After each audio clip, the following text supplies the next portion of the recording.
downsizing into a villa, condo, or townhome in Minnesota, your new kitchen might look gorgeous, but is it actually going to work for how you live?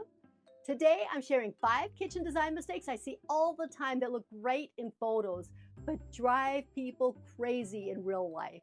Hey, I'm Julie Sabby with eXp Realty, and I help Minnesota seniors transition into easier living with guidance every step of the way. Let's make sure your next kitchen supports you, not stresses you. Mistake number 1, bad kitchen islands. Everyone wants a kitchen island, but if it's too big for your space or poorly placed, it becomes an obstacle course. I see this all the time. People are so focused on getting an island into their kitchen, but they don't think about whether their kitchen can actually handle one. Here's the rule that can save you from this mistake. You need at least 3 feet of clearance on all sides of your island. Not 2.5, not close enough. Minimum of 3 feet, and 4 feet is even better. Some places code is 42 inches, so make sure you check into that as well. Why? Because kitchens aren't just for one person. If someone's cooking at the island and someone else needs to get into the refrigerator, they should be able to go past without doing an awkward dance or shuffle. Plus, if you've got drawers and cabinets in your island, you need room for them to open fully without hitting other cabinet doors or appliances. If you don't have the space for a proper island, consider alternatives that still give you extra prep area. A mobile butcher block can be incredibly useful. You can move it when you need it and roll it out of the way when you don't. A narrow peninsula connected to your existing counters can provide extra workspace without blocking traffic flow. The goal is making your kitchen work better, not just looking like every kitchen you see online. Mistake number 2, forgetting about small appliances and charging. This is one of the biggest kitchen regrets I hear. People design a beautiful, clean kitchen, and then real life happens. Coffee maker, blender, air fryer, Instapot, stand mixer, phone chargers, tablets, charging stations. Suddenly, every outlet is taken and cords are snaking everywhere. The problem isn't that people have these appliances, it's that nobody planned for them. So everything gets plugged into whatever outlet is available, creating this jungle of cords all over your countertops. Instead, think about creating a dedicated appliance zone during your planning phase. Maybe that's a coffee station in your pantry with outlets right above the height of your coffee maker and grinder. Maybe it's a charging drawer with outlets inside so phones and tablets can charge together without cluttering your counter. Now pay attention, because there's something that caught a lot of people off guard. The 2023 National Electric Code changed the requirement for island outlets in many areas. You might need more outlets than you think, and they might need to be in specific locations. Check with your local electrical inspector before you finalize the layout, because adding outlets after the fact is an expensive and messy operation. The key is thinking through how you actually live before you start construction. Make a list of everything that needs to plug in and plan the infrastructure to support it visibly. Mistake number 3, wasting the space above cabinets. You know that gap between the top of your cabinets and the ceiling? In most kitchens, it becomes a weird no man's land that collects dust, grease, and usually stores some sad fake plant that no one ever cleans. But here's the thing, that space is either working for your design or against it. There's no neutral. For standard 8-foot ceilings, my recommendation is almost always go full height with your cabinets, or add bulkhead and crown molding to close the gap. The visual impact is huge. It makes your ceilings feel higher and your kitchen feel more custom and intentional. Now, if you've got vaulted ceilings or some unique architectural element, that's different. In those cases, you can stop your cabinets at a visual intentional height and either keep that space completely clean or add some creative lighting to highlight the architecture.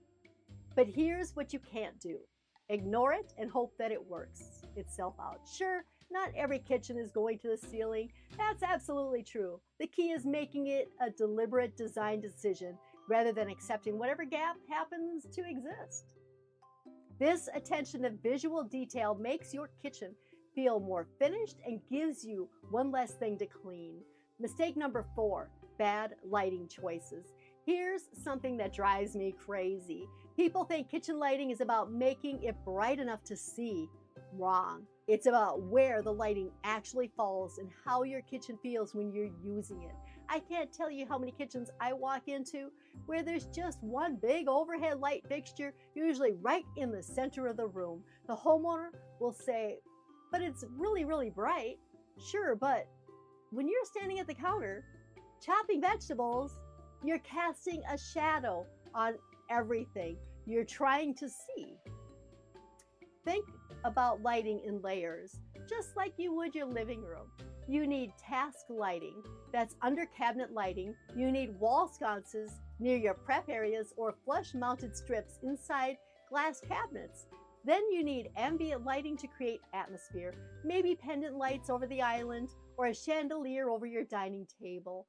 But if you ask me, one thing I'm loving right now is the dimmable smart bulbs. You can change the mood and color temperature without rewiring everything. Bright white light at your 4,000 Kelvin when you're prepping, dimmer and warmer amber at 2,700 when you're just having a glass of wine with friends. Same fixtures, totally different vibe. Smart technology is here and we should use it. But here's where lighting really gets tricky. And this is what brings us to our next mistake. Mistake number 5, choosing materials based on looks alone. You know that moment when you're trying to read a recipe on your phone, but your light is bouncing off the granite countertops and it's blinding you? Yeah, that's what I'm talking about. Glossy finishes look incredible in showrooms and in magazine photos. That polished granite catches the light beautifully, but when you're actually living with it, every ceiling light, every under cabinet LED, every bit of sunlight from your windows can turn your countertop into a mirror. And it's not just annoying, it's genuinely hard on your eyes. Let's switch that. I'm recommending honed finishes. Honed stone has the same durability as polished, but with a matte surface that reduces glare dramatically. Plus, it actually softens the stone's colors. Black granite becomes this beautiful charcoal gray. White marble looks more organic and less sterile. Ask your fabricator for a honed sample before making your final decision. The color difference is bigger than you'd expect, and the reduction in glare is life-changing. This works beautifully with a matte cut cabinet finishes too. Everything feels cohesive without being flat or boring. And the same principle applies to fixtures. Black fixtures look absolutely stunning in showrooms and on social media. But here's the reality. Just like a black car shows every speck of dust, black bathroom and kitchen fixtures reveal every water spot and fingerprint. This doesn't mean you shouldn't choose black fixtures. They can look incredible, but you need to be realistic with the maintenance they require. The same principle applies to chrome finishes, although to a lesser extent. In my own home, I found that brushed nickel and stainless steel fixtures are more forgiving because they more closely match the appearance of water spots. It might sound like a small detail, but trust me, it makes a huge difference in daily life. And if you're downsizing, think about maintenance. You want a home that's easy to live in, not one that requires constant cleaning just to look good. A good kitchen is so much more than just pretty. It's smart, it's efficient, it's actually easy to live in every single way. If you're thinking about downsizing or renovating and you want guidance on what works and what doesn't, I'm here to help. You can reach me at 763-257-7231 or send me an email at julie@vikingshomes.com. I'll walk you through every decision with care and expertise so your kitchen becomes a place you love, not a space you regret.